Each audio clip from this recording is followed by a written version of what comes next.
This is my entire sketchbook collection. I love sketchbooks.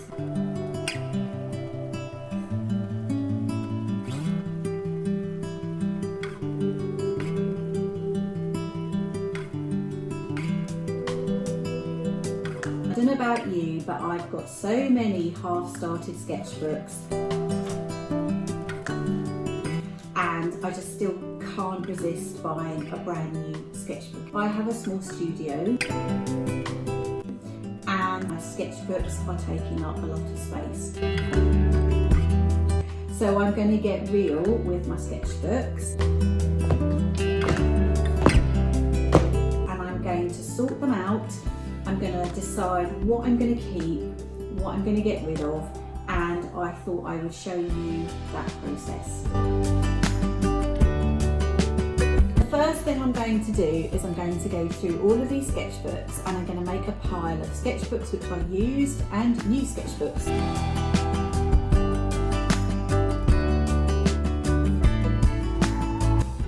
Okay, now I've worked out which are brand new sketchbooks, I'm going to put these aside and I'm going to store those somewhere where they're not going to get in my way in the studio.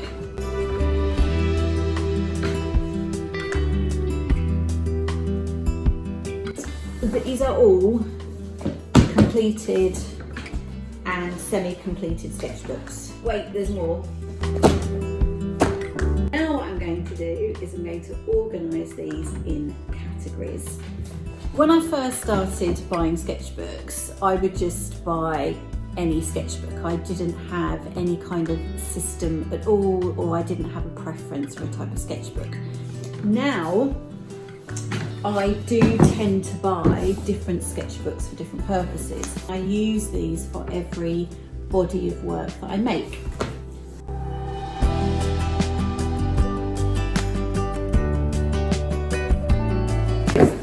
This is one category, project work. I keep these small A6 sketchbooks for taking away with me on holiday to document my trip.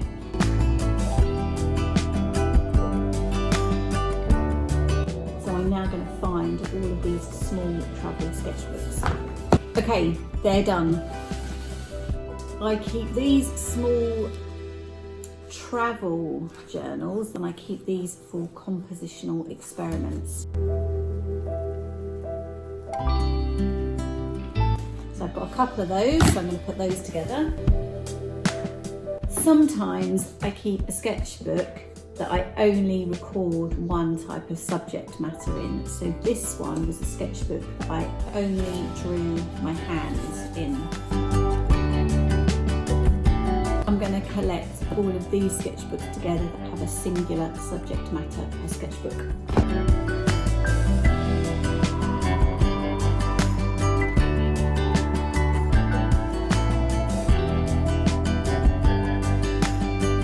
Next, I keep a sketchbook for simply painting different colour wheels in. These are really useful when I'm in the studio. So I need to gather those together. These big ones are where I've taken a course. I kept a sketchbook to record all the lessons.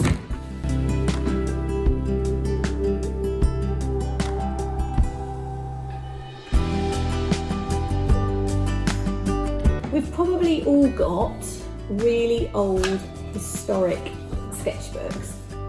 Sketchbooks that are not finished, ones that don't really have a clear focus. One of them's really old. These are about 20 years old and I don't really know what to do with them. If I found a sketchbook which I really haven't used and I don't like the paper, then I'm probably just going to get rid of it.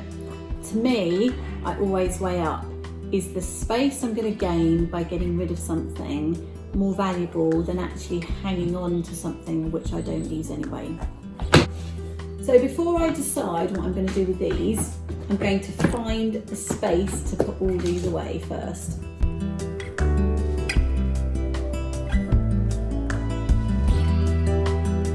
What's interesting about them is that none of them have a label.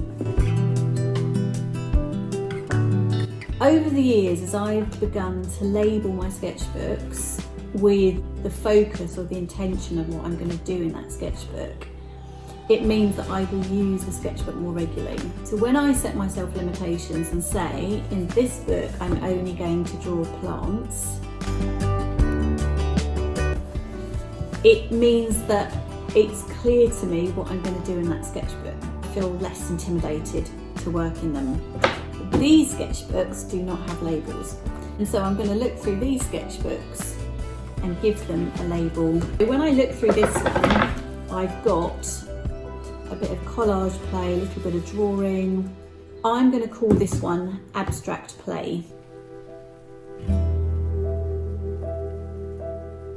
Now that these have got labels, I can see that I've got a clear focus for each, and it's going to actually inspire me and motivate me to start using them again.